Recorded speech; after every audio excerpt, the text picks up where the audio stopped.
Dans le volet judiciaire, la Chambre d'appel de la Cour de répression des infractions économiques et financières a confirmé ce mardi la décision rendue contre la société American Beverage.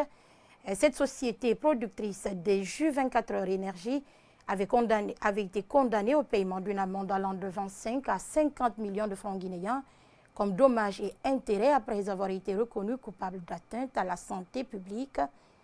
Le parquet spécial qui avait fait appel de cet arrêt a perdu la bataille dans ce procès cet après-midi. L'Union des consommateurs dénonce la corruption au sein de l'appareil judiciaire. On fait le point avec Alsenia Issouma. Poursuivi pour atteinte à la santé publique, fraude fiscale, la société américaine Beverage remporte la bataille judiciaire devant le procureur spécial de la CRIEF. La chambre de jugement a ordonné la reprise par la société toutes les productions.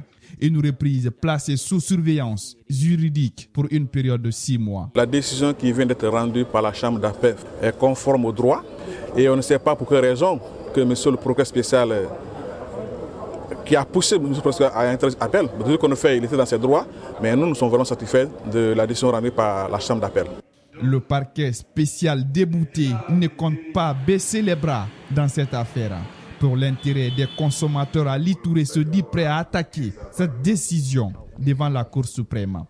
Malheureusement, nous venons de voir encore que la Chambre des appels a confirmé le premier jugement. C'est pourquoi, sur le champ, j'ai fait pourvoi pour qu'on aille devant la Cour suprême. Les hauts magistrats de la Cour suprême vont examiner et je sais qu'ils ne vont pas tarder à annuler cette décision et à la casser parce qu'elle a été mal entreprise. Je pense que les juges de la Chambre se sont gravement trompés par rapport à l'analyse de ces faits. Du côté de l'Union des consommateurs de Guinée, la déception est grande. Elle appelle les citoyens à la vigilance vis-à-vis de ce produit. Nous regrettons cette décision. Nous la regrettons d'autant plus que, encore une fois, il s'agit de santé publique. Nous appelons justement nos populations à la vigilance concernant ce produit.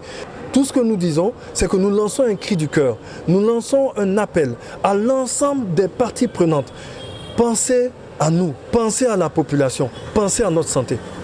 La société productrice des jus 24 heures énergie a été condamnée au paiement d'une amende de 25 millions de francs guinéens comme dommages et intérêts en lieu et place de 1 milliard requis par le parquet. Le ministère public fonde un espoir sur la Cour suprême en vue de casser cette décision.